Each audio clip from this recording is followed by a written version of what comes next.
So hello everyone, how are you all? I hope you all are doing well.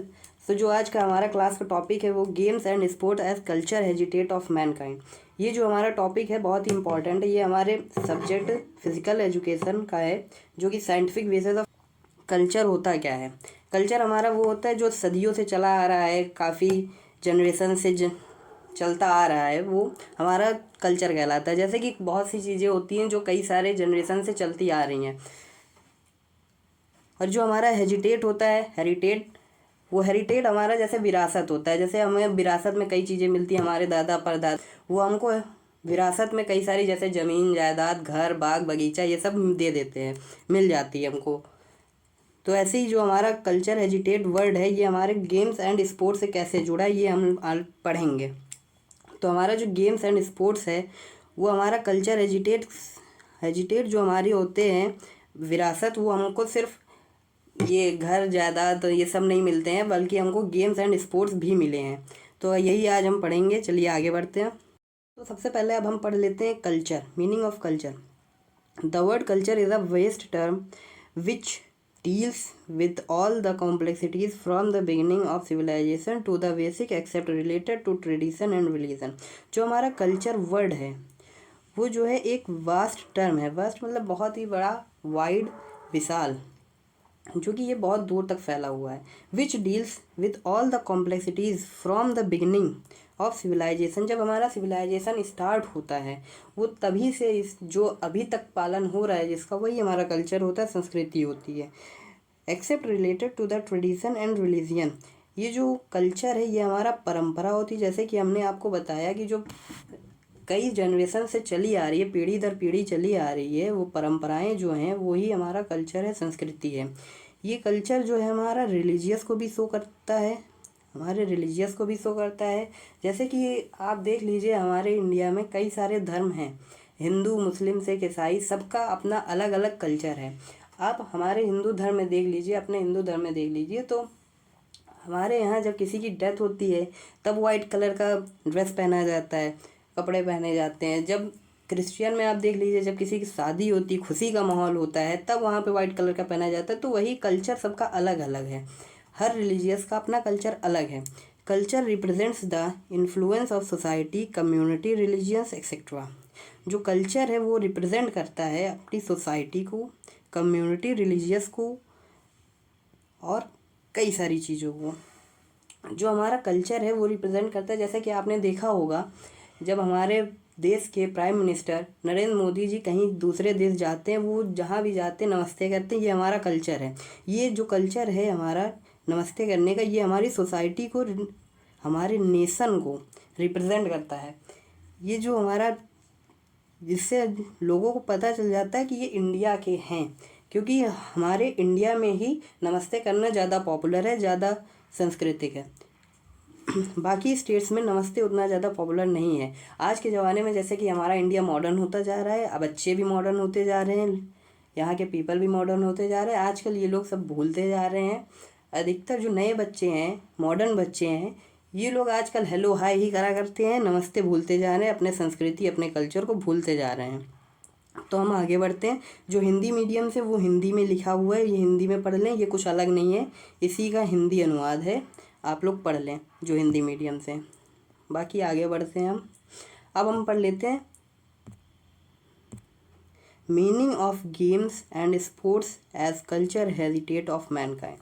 जो हमारी हेरिटेट word है वो हमारा विरासत से संबंधित है। विरासत होता है इसका मतलब हिंदी में, विरासत में हमें जैसे अपने दादा परदादा से, बड़े बुजुर्गों से, जैसे जैसे वो लोग जाते रहते हैं हम लोग को मिलता रहता है। अपने बड़े बुजुर्गों से, आपके दादा से आपके पापा को मिलेगा, आपके पापा से आपको मिलेगा, आपसे आपके बच्चों को मिलेगा, ऐसे ही मिलता रहता है विरासत में। घर ज़मीन जायदाद ये सब, बाग बगीचा खेत खलियान सब मिलता रहता है। वैसे ही हमारा जो ये वर्ड है games and sports, games and sports भी हमें मिले हैं।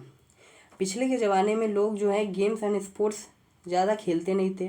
वो लोग बस इस मोटिव से खेलते थे कि वो फिट रहें। उनका कोई ये मोटिव नहीं था कि हमको बहुत आगे तक जाना, हमको ओलंपिक में जाना है या किसी टीम में सेलेक्ट होना है। वो लोग बस खेलते इसलिए थे कि वो फिट रहें। बाकी हम पढ़ते हैं आगे। The phrase sports and game as culture हेजिटेट of mankind means the sport and game are important part of human history and culture. जो ये स्पोर्ट गेम एज कल्चर हेजिटेट है वो हमारा जो है बहुत इम्पॉर्टेंट पार्ट है हमारे ह्यूमन हिस्ट्री का और कल्चर का। पहले के ज़माने में जो लोग गेम खेलते थे उसमें उनको कोई बहुत बड़ी ट्रॉफ़ी या बहुत बड़ा मेडल, बहुत बड़ा पुरस्कार, रिवॉर्ड नहीं मिलता था। वो लोग जस्ट खेलते थे अपना मनोरंजन करने के लिए, अपना फिट रहने के लिए वो लोग अपना गेम खेलते रहते थे। They provide are base help social skill and they connect people from different background. Essentially they are shared part of the global identity. और बाकी ये जो हिंदी में लिखा है वो हिंदी मीडियम वालों के लिए है, इसको हिंदी मीडियम वाले पढ़ सकते हैं, लिख सकते हैं, नोट्स बना सकते हैं। बाकी हम आगे बढ़ते हैं। In the field of sport and athletics the Egyptian, Greeks and European nation participated extensively. जो हमारा एथलेटिक्स स्पोर्ट्स हैं उसमें Egyptian, Greeks and European nation जो है बहुत ज़्यादा पार्टिसिपेट किए थे। मेनली ये ग्रीक से स्टार्ट हुआ था, ग्रीक ने इसका नींव भरी थी। बाकी the Roman are true sporting enthusiast and warriors. जो रोमन थे ये एक सच्चे एंथुसियास्ट, इनके अंदर एनर्जी थी, ये कुछ ज़्यादा ही खेलने का चाहते थे। He saw physical fitness as an advancement of body beauty. सही बात है, जो हमारी फिटनेस, ये लोग सोचते थे जो हमारी फिटनेस है उससे हमारी बॉडी ब्यूटी बनती है। बॉडी ब्यूटी की बात हो रही है, हमारे शरीर की बात हो रही है, हमारे पोस्चर की बात हो रही है, हमारे चेहरे की बात नहीं, हमारी पूरी बॉडी की बात हो रही है। हम कैसे चल रहे हैं, कैसे क्या है, हम फिट हैं कि नहीं हैं। आजकल लोग जिम जाते हैं अपनी फ़िटनेस बनाने के लिए, बॉडी ब्यूटी बनाने के लिए। पिछले ज़माने में लोग गेम्स खेलते थे, जैसे कि ये कुश्ती का होता था, लोग कुश्ती खेलते थे। बाकी they also introduced other types of fighting games including chariot racing, sword fighting etcetera. ये आपके कुछ एंशियंट गेम्स हैं, इसको आप एक बार नज़र डाल लीजिए। ये आपका डिस्कस थ्रो हो गया, लॉन्ग जंप हो गया, जेवलिंग थ्रो हो गया, और ये इस पे रथ टाइप होता है, घोड़े बंधे होते हैं आगे, इसको भगाना रहता है। ये आपका रनिंग हो गया, ये आपका बॉक्सिंग हो गया, ये आपका कुश्ती हो गई, ऐसे ये भी हैं। ये सब आपके एंशियंट गेम्स हैं जो पिछले के ज़माने में खेले जाते थे। ये सब ज़्यादा पॉपुलर थे। ये जेवलिंग थ्रो तो आपका नीरज चोपड़ा जब से आया तब से आजकल लोग हर कोई जानने लग गया है, वरना पहले इसको जो इसके बारे में पढ़ता था वही सब जानते थे, जिसको गेम्स में इंटरेस्ट था, बाकी उतना कोई जानता ही नहीं था। अब जब से ये गोल्ड इस बार आया है, नीरज चोपड़ा ने पिछली बार गोल्ड लाया था, इस बार सिल्वर लाए हैं। उनके इस बार इंजरी थी तो भी सिल्वर आया, ये बहुत बड़ी, बहुत प्राउड की बात है हम लोगों के लिए। बाकी आगे बढ़ते हैं हम। तो मैंने बताया कि ग्रीस में जो है ज़्यादा गेम्स खेले जाते थे, उन्हीं ने इसको स्टार्ट किया था। Greece was the world's most ancient civilisation. This is the Greek culture that has improved sport culture so much. Greek were the first to give importance both physically and mentally to the development of individual.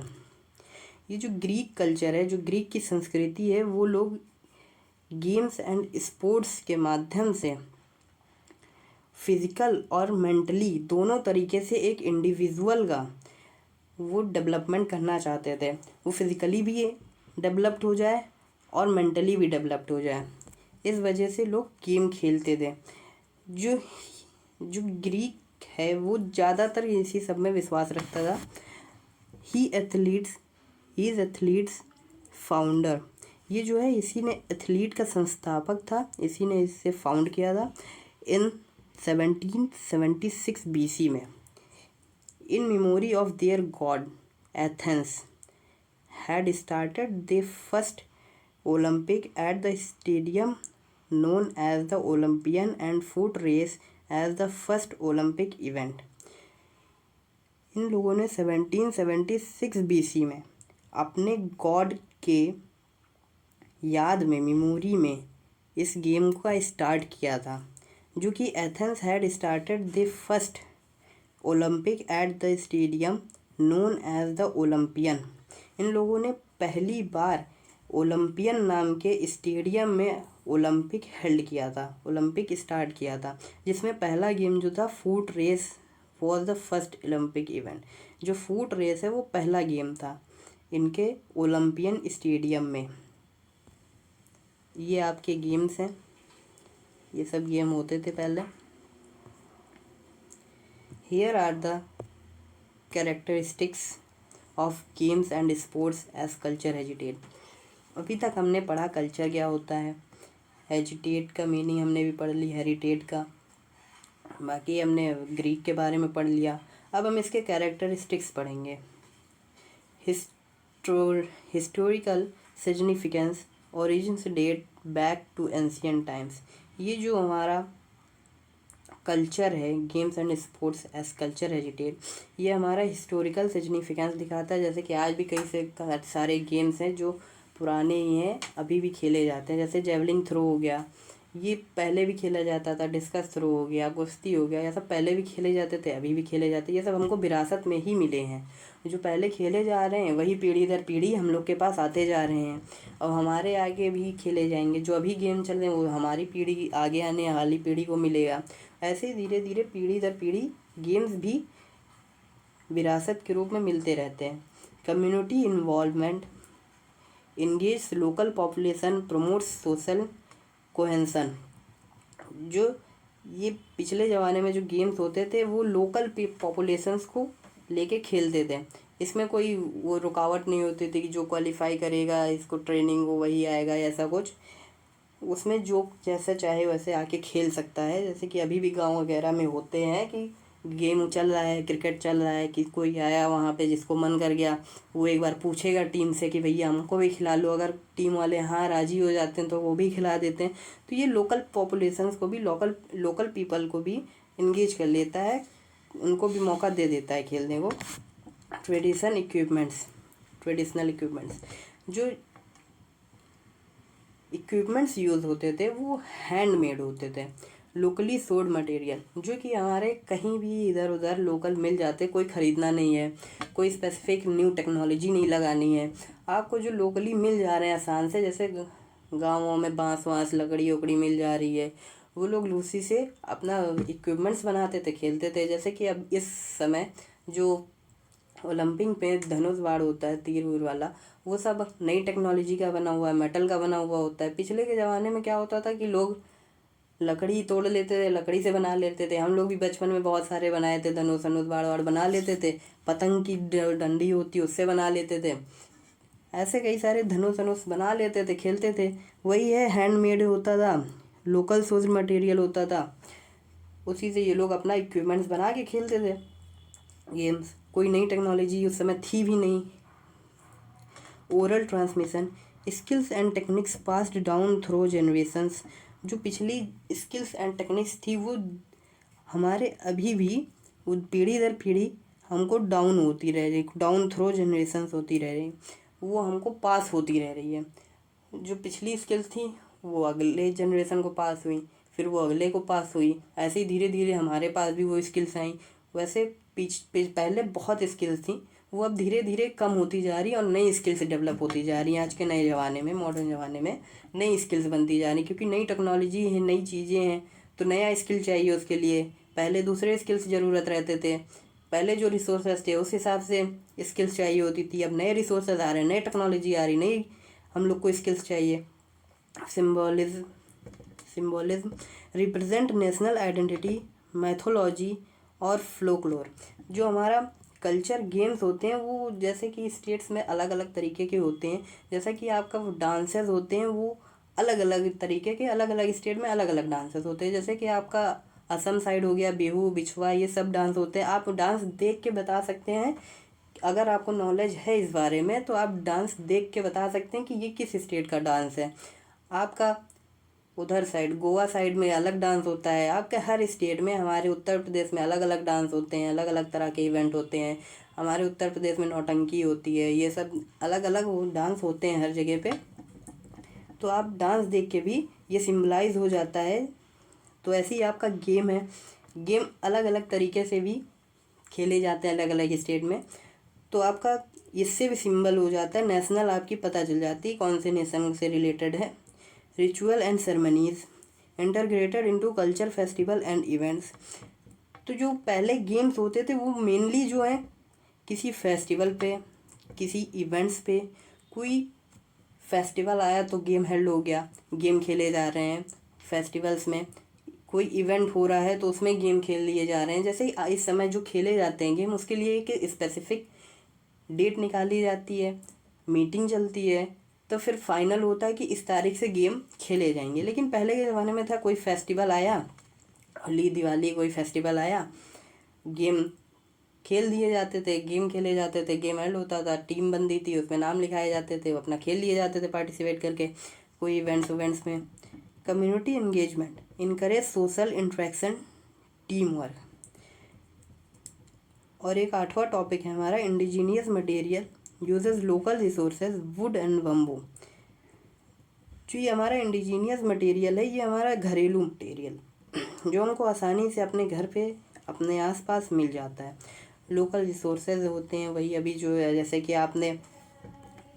आपने अभी पढ़ा ऊपर इस वाले में 3rd number में traditional equipment, तो वही है indigenous material usages local resources would and bamboo.